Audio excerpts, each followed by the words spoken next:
Thoughts and Teens in Focus. I'm your host, PATRICIATRIM. Welcome you to another edition of Thoughts and Teens in Focus. Well, as you all know that my son has passed and it had me upside down. I was going crazy. Crazy that I didn't even want to hear another voice. However, I'm trying to recover. Well, my topic today is about grieving. When someone is grieving, no one knows the pain that they're feeling. No one knows what is going on within them. No one can feel that pain. Nobody can feel another one's pain. Pain is pain. Pain that we can explain, pain that we can talk about, pain that we groan, pain that we moan, pain that bring tears to our eyes. That's the type of pain. So someone consoling someone who is in grief and saying, I can feel your pain. You cannot feel my pain. You cannot feel my pain because it's not you it's happening to. When your time comes around, then you will be able to feel a pain and say, oh, this is what all mothers feel, if that is your lot to feel that type of pain. But no one can tell us how much pain we are feeling. Everyone will come to you and say, man, I feel your pain. You cannot feel my pain, people. Sympathy without help is no help at all. If you're going to comfort someone in their grieving moment, talk to them about something that is not happening to them right now. Don't talk about the death. Don't talk about what they're experiencing. Tell them something nice about some show or some video or some kind of thing. Take their mind off of the thought. The moment that you go back into that arena, that person who is going through that trauma is trying to get out of, and you can go back. How you feeling? How on earth would I feel? Huh? How on earth would someone feel if they lose a child? They just lost their child. You know, and that is what we people come to do. How you feeling? How you do today? Come on. You cannot be taking that person back to the trauma. You have to try to help them out of the trauma. Talk something else. Talk somebody name. Talk about the government. Talk about the community. Talk something that can bring their mind out of what they're experiencing. Because the moment that you go back and say, how you feeling? How you do? How I feel your pain. No, you making me get more pain. Leave me alone. I will have to go through the process of grievance. I will have to do it without you or without any help. My body will have to take on that type of trauma. My body will have to retake itself or shake itself off. You tell me about things which is I do appreciate, but at the same time you're taking me back to where it all began. And nobody wants to go back to where it all began. If you want to talk with somebody, tell them about the government. Tell them about liar Donald Trump. Talk something that will make them laugh or smile or get out of it. Don't be raving on them and telling them that, oh, I can feel your pain. Oh, you don't look good. Oh, you got to get out of that. You can't get out of this until your time is up. There is no way that a mother can ever get out of this situation when she buries her child. So please, my good friends, please stop talking and telling me how to deal with something that you cannot deal with for me. I will have to deal with it. Don't tell me about prayer. Prayer is not going to bring back my son. Prayer is not going to make the dead rise. Prayer is not going to make the dead open his eyes. My son is gone. He's not coming back. Tell me something that could develop me. Tell me how to form an organization or keep my son's vision and his life and his education alive. Tell me that.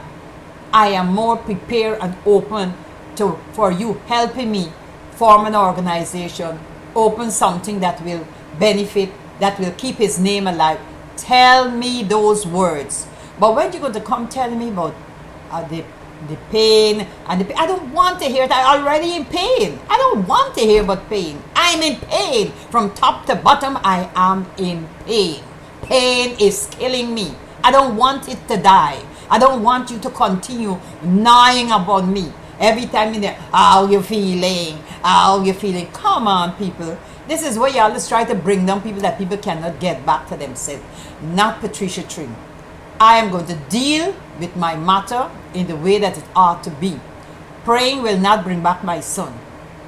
Praying will not even heal me until my mind and my body and my soul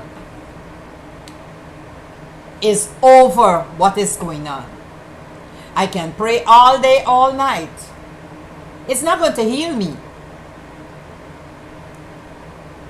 It's not going to comfort me. You got to pray for me and ask God to help me, because praying is the key. I pray all my life. I pray all the time to God. I call upon God 24/7. But yet still, this happened to my son.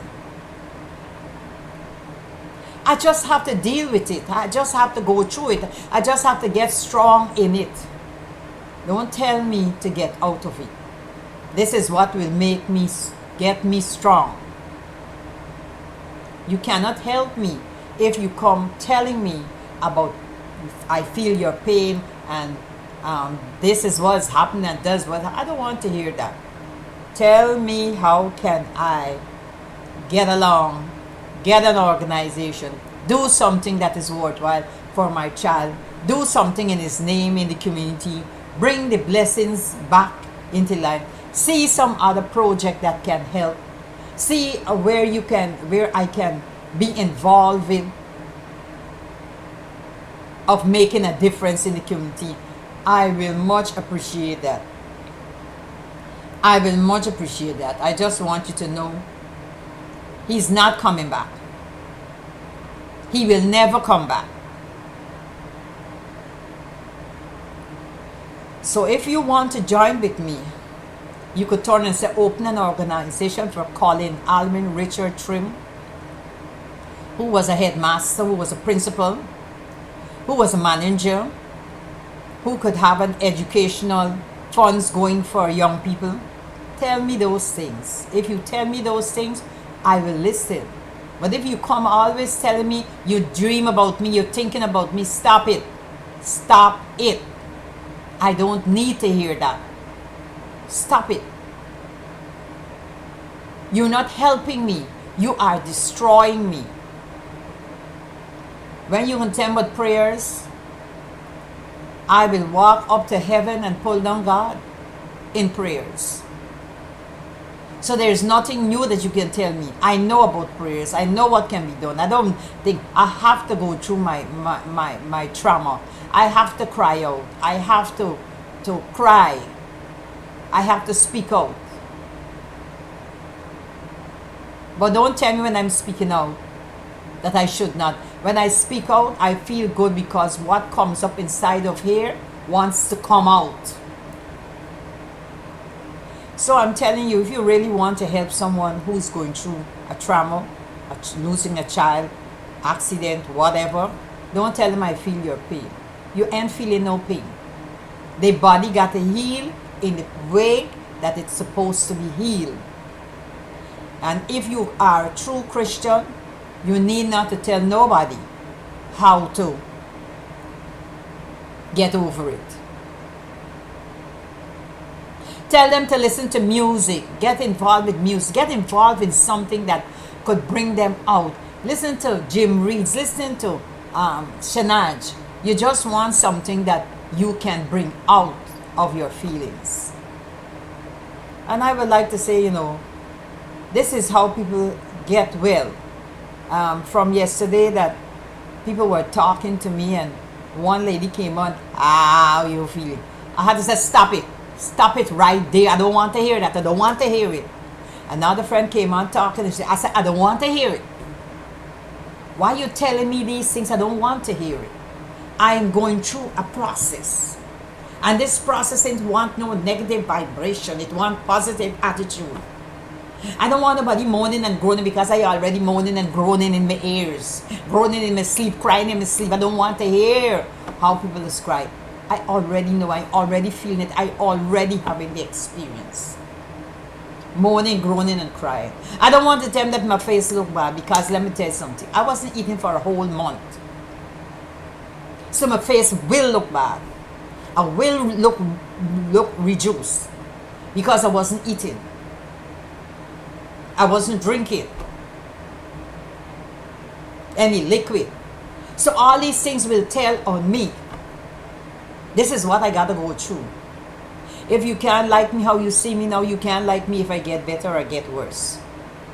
So you might as well adopt the principle of me going through my process. And know that every person that loses a child have to go through a process. They will lose weight. They will lose weight. They will get sick. They will get crying days, happy days, vexed days, snapping days, that I will snap you out if you come to me with oh, the Lord, oh, prayers. No, prayers can't bring back my son. I can pray all day, all night. He ain't gonna bring back. He ain't coming back. He's gone. Help me to send him off in prayers. Ask for his soul to rest in peace. Ask for the forgiveness of his sin. Ask for the healing angel to watch over him. Ask for God to take his soul and comfort him. That's what I will appreciate every person doing. Instead you come telling me how I look. You got to get out of there. It's 40 days since my son died. 41 days. Some people children died 38 years and they're still groaning and grieving. Please leave me alone and let me go through my trauma, overcome my trauma. When you lose a child, your body, mind, and soul is shattered. There ain't nothing that can heal it in 40 days. There ain't nothing that can heal it in 2 weeks. There ain't nothing that can heal it in a month.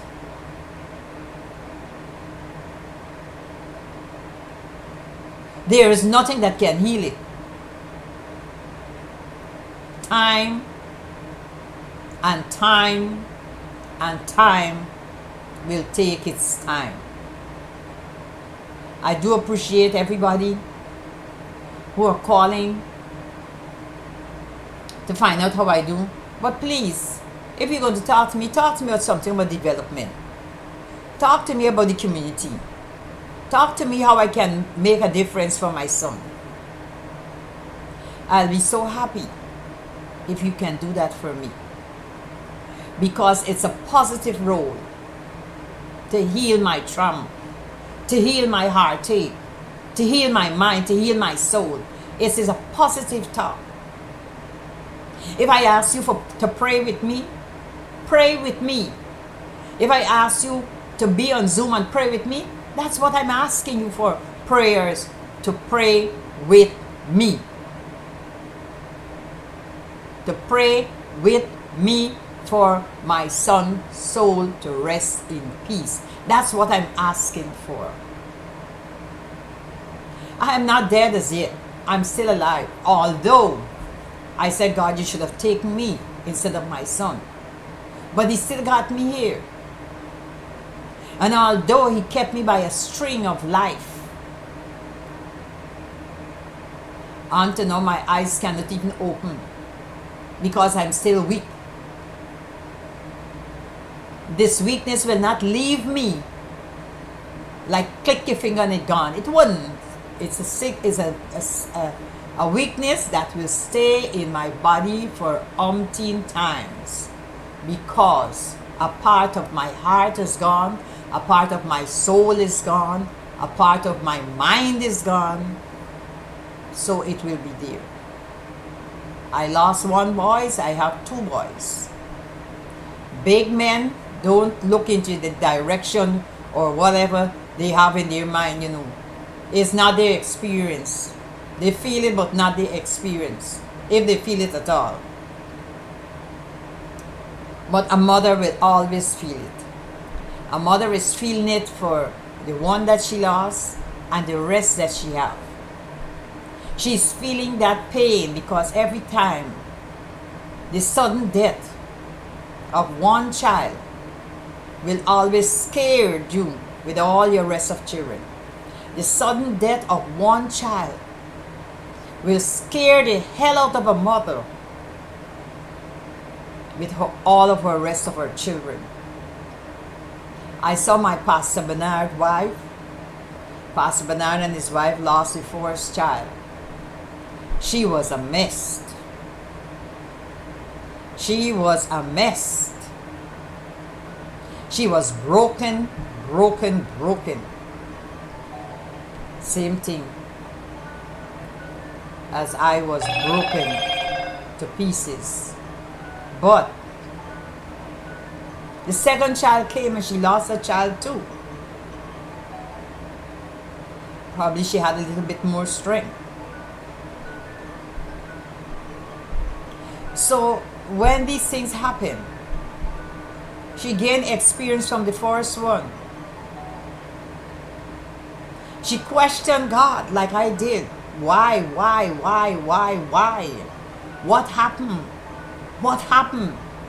Did they kill my son? What happened to him? And I'm still asking God.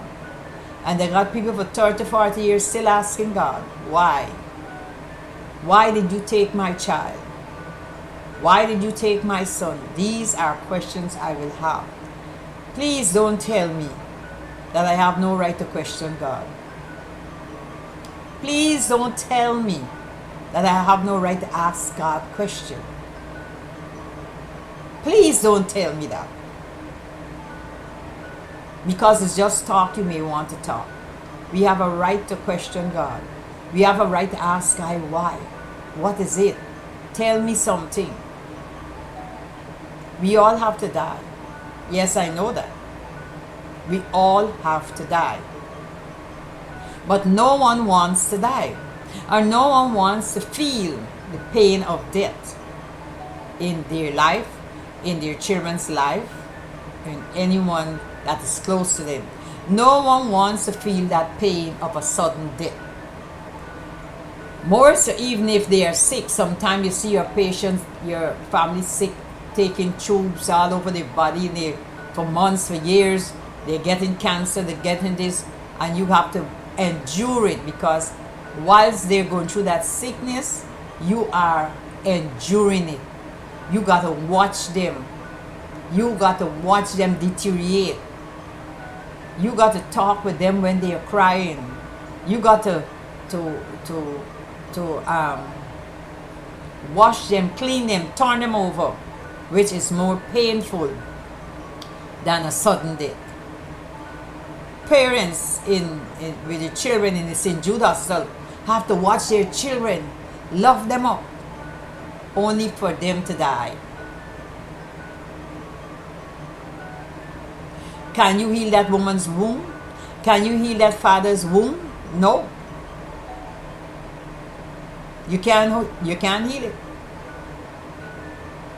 Not even Almighty God can heal it. Can heal that womb. That womb is a child that God has given to you.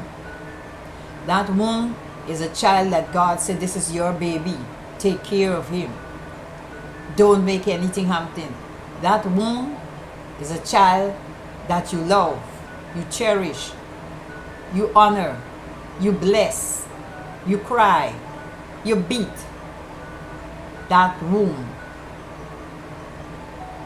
is that child that has left you.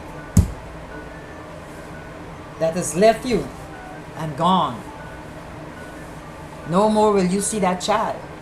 No more can you talk to that child in human form. Everybody say they're in spirit. But God bless those who have eyes to see. God bless those who have ears to hear. God bless those who have mouth to conversate with spirit. But if you don't have those things,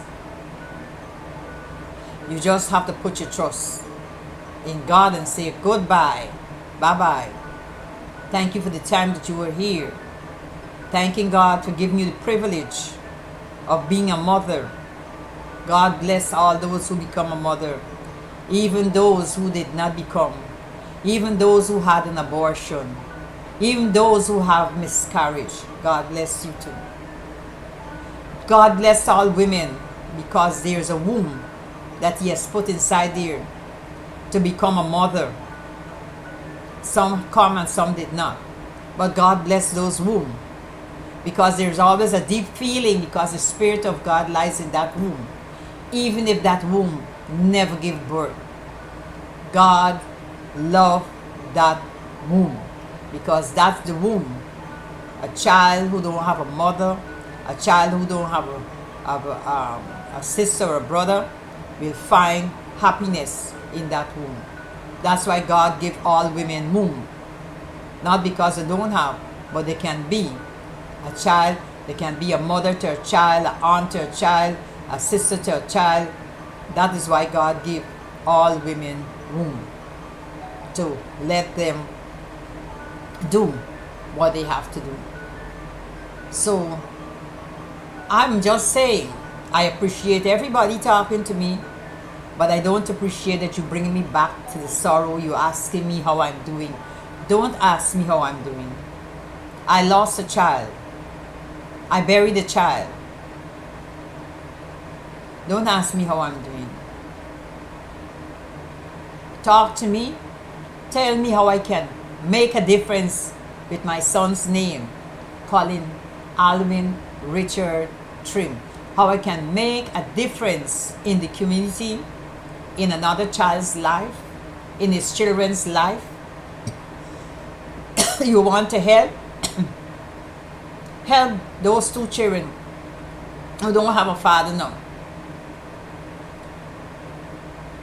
Even if he wasn't a well-represented father, he's a father that gone. If he couldn't represent them now, he would be able to represent them late in his life, as he was planning all along for his children. For a better life and a better way that did not come forth. So, my son, he's gone. And if people wants to help, they can help his children. They can be a father. They can be a godfather. They can be a godmother. They can be a god sister. They can say, okay, I will sponsor them to go to college. Okay, I will give them a scholarship. That's what you do. Tell me how you can help my two grandchildren, and also what can you do with my son's name to make a big difference in the community.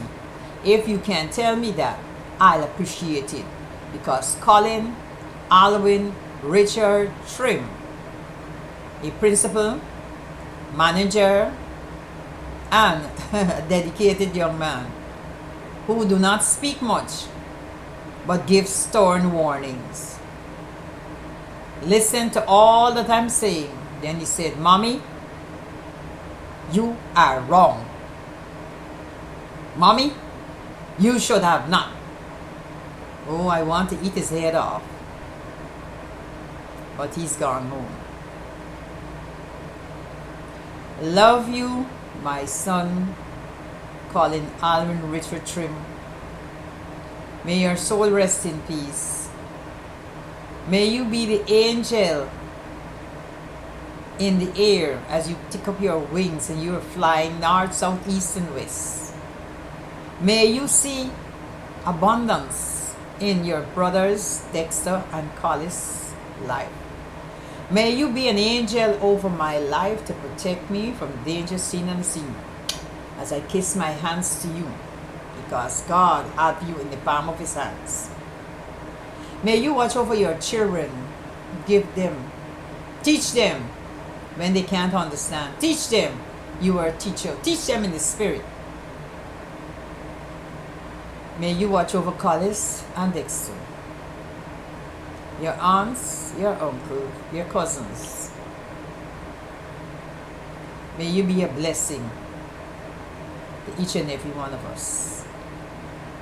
That was my little talk of telling people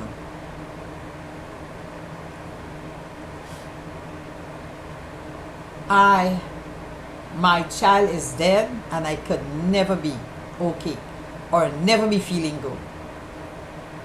But I have to stand up, endure the trauma, disoriented,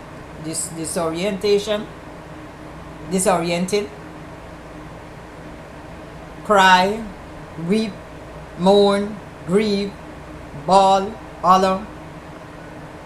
All these things I have to go through. So I'm just asking you for your greatness. If you're going to help, tell me how I can make my son's name be known in doing some kind of community service or community work. Tell me how my grandchildren can be benefiting from his name in community service and community work. Tell me. I do appreciate that.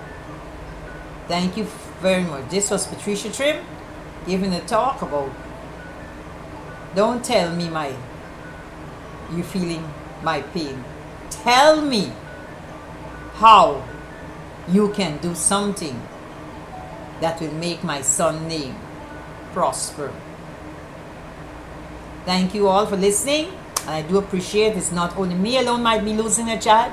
There might be mothers out there who lost their children, because every day the police are gunning down children with sudden death. And so when you see people like that, don't tell them you feel their pain. You can't feel their pain. Never feel their pain. They're the ones that are feeling the pain. Give them the encouragement. Give them the courage. Give them the support. Give them the supply. Give them what you can give to make their life much more happier and blessed. This was Patricia Trim with Thoughts and Teens in Focus, the host of Thoughts and Teens in Focus, and also Woman of Power on Talk of the Tongue Radio. So join me on Saturdays at 11 to 1 for Talk of the Tongue with Patricia Trim and Woman of Power. And also join me on Saturdays, 9 in the morning, 8:30 in the morning to 9 on Brickart Media for Thoughts and Teens in Focus and Circle Dynamic Women of Power. And also Saturday afternoon from 3 to 3:30, you'll receive a repeat of what went on the morning before, Saturday morning. So until then, bye-bye. Love you. I'm smiling because I want to smile, but I'm hurting inside.